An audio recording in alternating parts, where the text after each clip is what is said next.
Hello, welcome to lecture number 1, Food and Agriculture. By now you should have watched that short 2-minute video which defined for us what food insecurity is.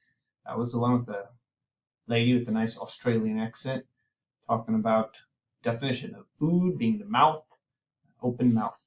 So before we get too much into the history of food insecurity and how we got to where we are, let's just think about this a moment. This is not just in starving Ethiopia or Africa, Hades. This is not in third world countries only. This is a world problem. When we say a world problem, we mean Missouri also. 1 in 5 adults, 1 in 5 people that you see today, just random individuals on the street, in the store, are hungry right now. And they will still be hungry when they go to bed tonight. Perhaps sadder because they're more volatile and they tend to be cuter little humans.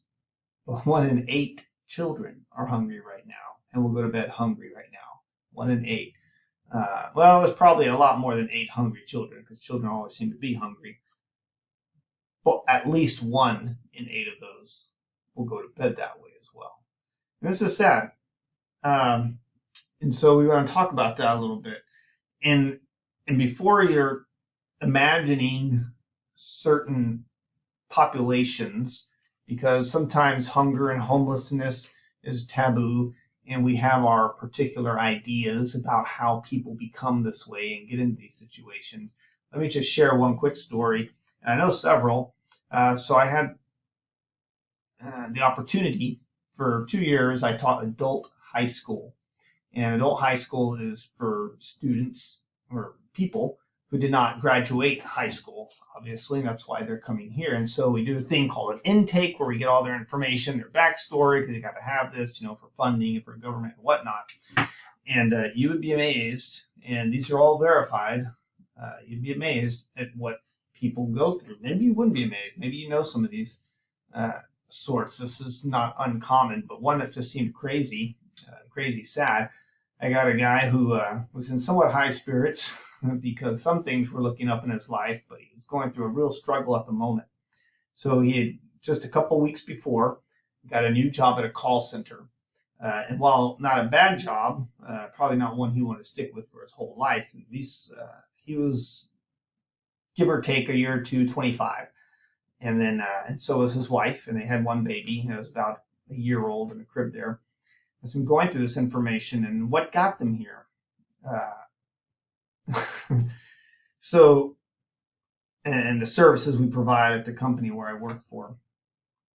So just about a week before meeting him, what had happened, he was a renter, renting a house, and it was here in Springfield.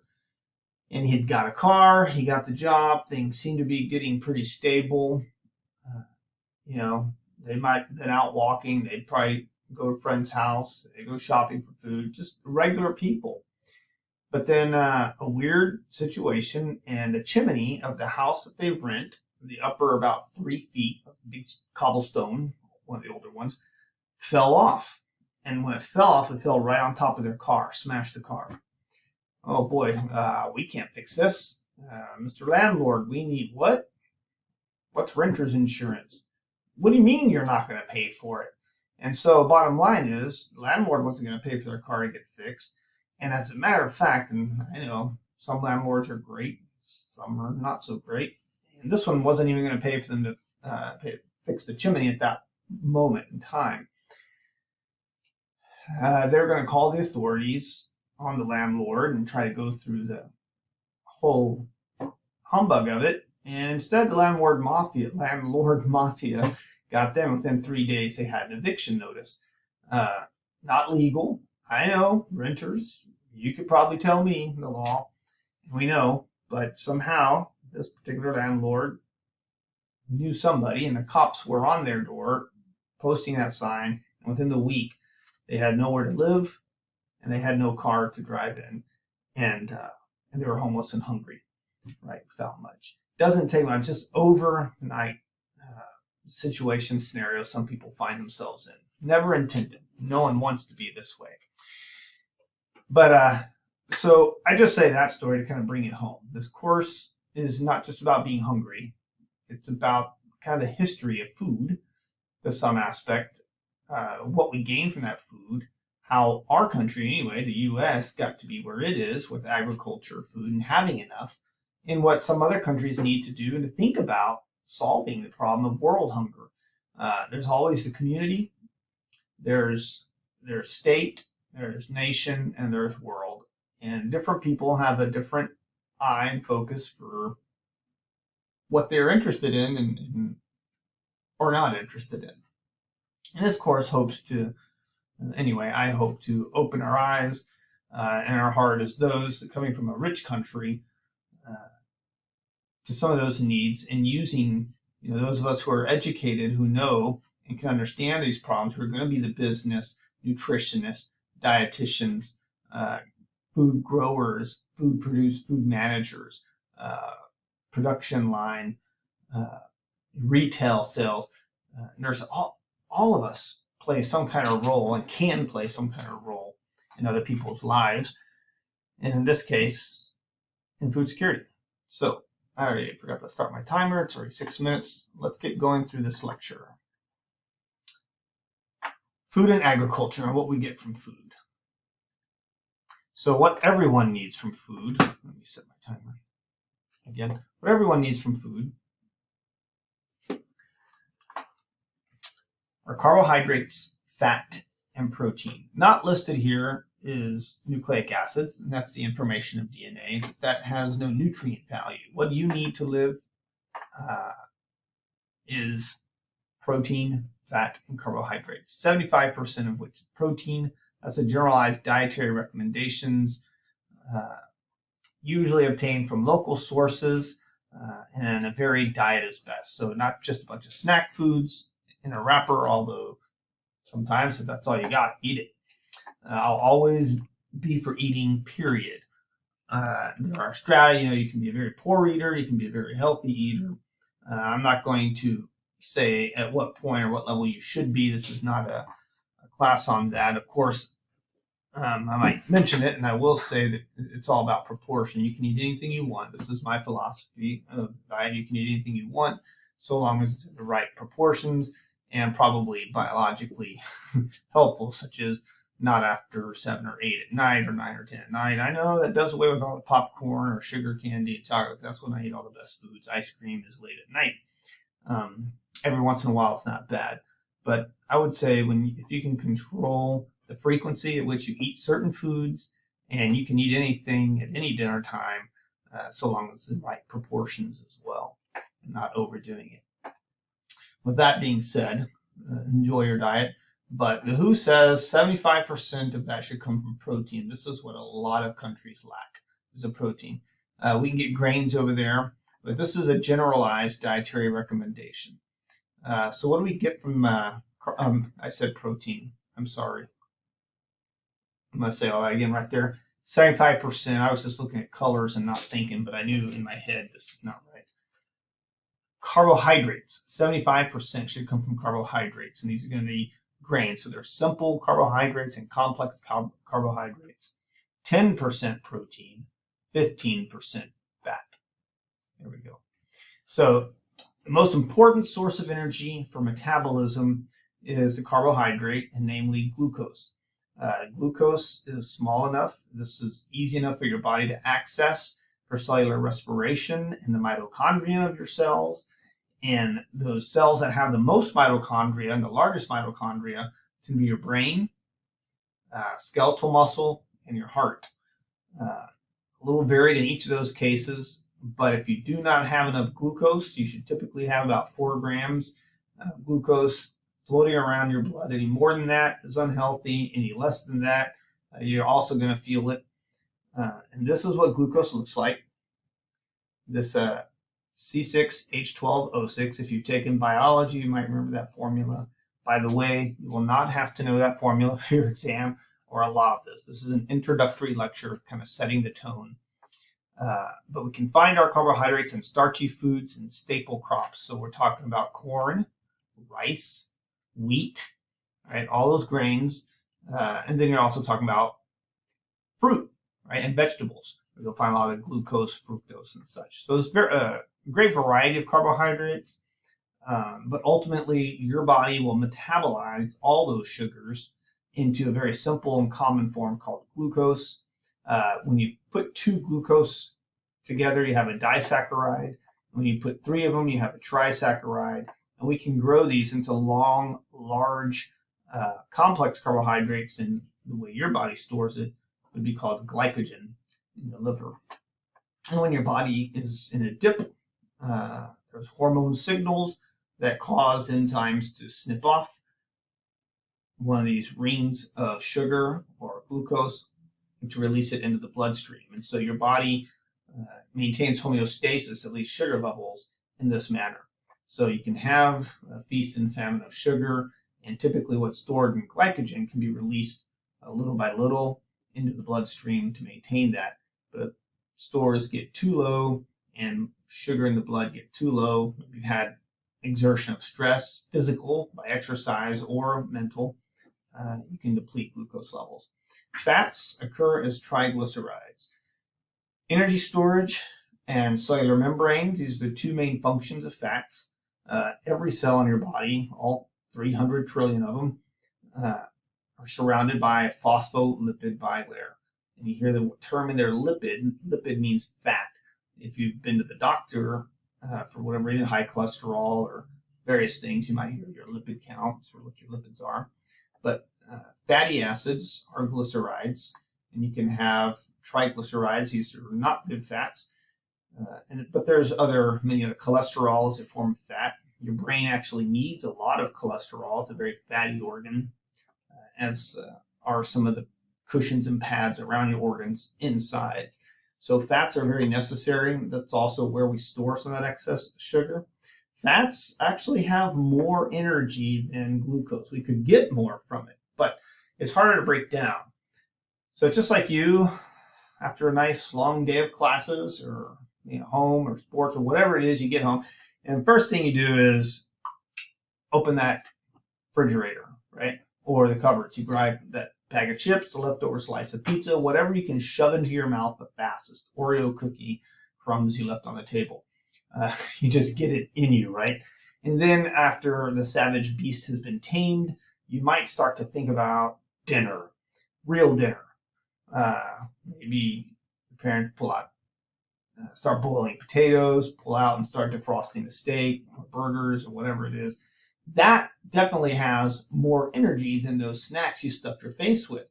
But why did you stuff your face so quickly? Because it's quick sugar, right? It's quick salt, it's quick cholesterol and fats, and your brain kind of doesn't know the difference initially, and it just wants to be satisfied, and you do satisfy it with those cheap foods really quick. And that might be fine so long as you ate a good meal later. Sometimes some people just feed on that. But anyway, my point is the fats would be like the steak and the potatoes. They have a lot more energy in them than those snack foods do, but it takes longer to access it. Just like the steak and potatoes takes longer to prepare. You don't like to get home starving and start cooking this long dinner. You want to get something in you. Well, likewise, your body will choose to go with the glucose to eat first, to get first, and then it will go to the fats. All right, I hope that made sense. And then there's the protein, of course. These are polymers of amino acids. So amino acids are the building blocks of protein. This is one amino acid right here. All amino acids are identical except for this R. So instead of putting all the different chains, there's 22 different amino acids. We just put R to represent the radical in there. But proteins do and are the structural unit of everything in your body. So whether it be movement, myosin, actin, myosin filaments in your muscles that are contracting, whether it be collagen in your skin, keratin in your skin that keeps you together. This is made of protein. Hormones, so it's adrenaline, right? Anything that ends in N basically is a protein factor. If it ends in A's, it's probably an enzyme protein. So proteins are the functional and structural unit of your body. So these are very important to have, and they're found in meats and nuts and a few other things. And of course, some plant-based things like soy. So you need the right amount of protein, you need fats, and you need carbohydrates. The energy, storage, as well as structure. I really didn't talk much about the lipid membranes, but a lot of cholesterol there as well as getting at to insulate from all the heat in your head. And then a third is not a category of food, like we just talked about in those three, but it is an essential that you get from healthy food, and that is vitamins. And you can only get this through natural sources, and well, you can take supplements. And these are required by the body in daily small amounts. They can be water soluble, or they can be fat soluble. Vitamin E, vitamin A tend to come in oils, so you must take those with food in order for them to be absorbed best, or eat fatty foods. Like I said, cholesterol. You have vitamin C, the B complex vitamins, B1, 6, 12, and such. Those are water soluble. Best take those with a full glass of water. If you don't eat something, you can take the E and the A with a glass of milk, whatnot. But they have a different structure, and just like fats have a water insoluble structure, they do not dissolve in water. That's why some of these vitamins will not dissolve in water. They have a very similar. So this beta carotene, this long chain beta carotene you get from carrots, right, is gives way and gives rise to a lot of other metabolites and vitamins that your body needs in very small amounts. But those small amounts, you will notice it when they're not there. The easiest one may be the low energy and blood clotting is, say, vitamin B, vitamin K. Anyway, you don't have to memorize all that. I just wanted to suggest and make you think that there is food with these nutrients that you need, and then there are foods that you don't need that don't have these nutrients. You might have cheap carbohydrates, not really good nutrition, no fats or artificial or trans fats. Anyway, right, that don't give you these nutrients. But every function and metabolic function in your body is going to need to require them to some degree. Minerals is the last one, necessary for bones and teeth: calcium, phosphorus, hydroxyapatite. When you're lacking these things, because teeth and bones don't seem to be like vital organs like your liver, your heart, and your brain, whenever you're lacking these minerals in your diet, it's going to be your bones and your teeth that first show that. Bad teeth, bad hair, bad skin, weak bones, because again, they're not vital to regulating homeostasis within your body. Say they're structural more or topical. This is where you'll see the effects most. pH maintenance, oxygen transport, you need iron, calcium and sodium, enzyme cofactors, zinc and selenium. These you get all these mostly from vegetables. And then major nutrients would be the sodium, potassium, magnesium, very much important for brain and heart function, as well, of course, as your electrolyte balance in your kidneys, making sure you urinate when and as much as you need to. And then you have iron, manganese, copper, and zinc. Too many stories I can tell you about electrolyte balance and why it's good to have your water and electrolytes in balance. I used to teach anatomy and physiology for years to nursing majors, which is why it's kind of hard for me to consolidate so much into just a quick overview lecture. So I apologize if I seem to be jumping around. Things keep flying in and out of my head, but all I can say is it's important. Trust me. No, you can look more into that if you'd like. Bottom line is, food does the body good. What everyone gets from food. You can see here, usually obtained from local sources. Go right outside your house to grab, and that's going to be these things right here. So this is in the US, and over here you see Ecuador. And just by where you grow up, you can see access to the kinds of foods, and some of these are cultural differences, but let's just look at carbohydrates in the US. Now, there's a lot who may not agree that carbohydrates should be so high. definitely necessary in development, even during the womb. Oats is real good, wheat, things like that for brain development and formation. It's debatable, though, whether maybe the U.S. has too many carbohydrates when you look at certain obesity rates or just how available sugar has become. And protein is 22%. And over here we see protein is 50% of their diet and carbohydrates only 21%. So what does that say? It's worth thinking about between Ecuadorians and the U.S. So here a bigger picture is everybody gets a little something different. And it also depends on the kind of food that is available to you. So when we say local sources, these guys in Ecuador may not have the ability to grow crops in the way that we do, the cereals in the amounts that we have them, the corn in the amounts that we have them. They may be more animal based, maybe a lot of chicken, maybe some fish, and then a lot of nuts and just smaller animals. Agriculture varies then around the world. The products that you have to sell and to eat depend on the environment, depend on what you're able to grow there. Your food, your shelter, and your clothing all comes from agriculture. And it has to either be imported if you can't grow it, and that means you're going to have to spend money on it. But there are three kinds of agriculture. Subsistence is when you can grow your own, right? This is subsistence farming. So it's enough to supply for your own family and maybe a few others, or a little extra that you can barter in exchange for the other goods you need, like clothes and shelter. So you can make a living off of it. Again, yourself and a few others. Family, just yourself. Or you can have a family farm, which you sell your things. Maybe you just specialize into one crop and keep what you need, but sell the rest, and then buy everything you need with the money you make from the excess for the farm. And then there's commercial farming, which commercial farming is the big guys, but it doesn't have to be. Oftentimes, family farming is also commercial farming because a family will incorporate. But we won't talk about that too much. So agriculture is essential for survival. Without it, there's no food. Has economic implications.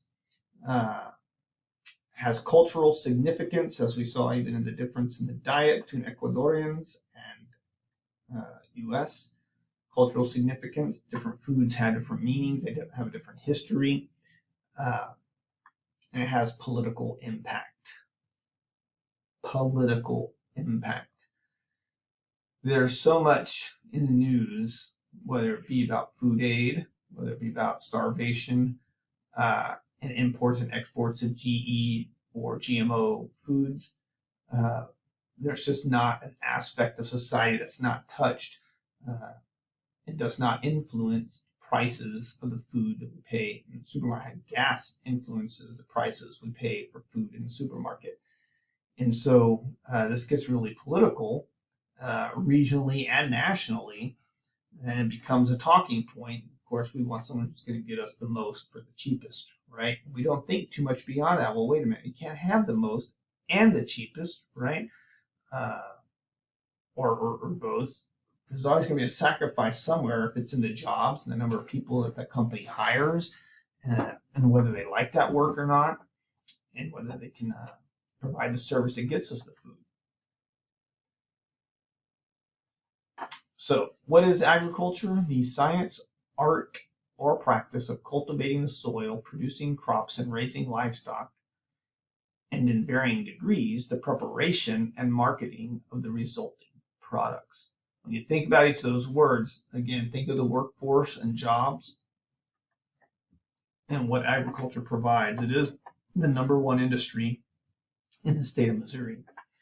So it's based on facts learned through experiments and observation. That's the science. But it's also the conscious use of skill and creative imagination. That's my timer. And creative imagination. That's the art of it. Knowing when to pick, when not to pick as you look. In breeding, you certainly use a lot of science and art mixed together. So in review, which of the following should be the largest dietary component according to the World Health Organization? Who? The World Health Organization, or who? World Health. I'm just kidding.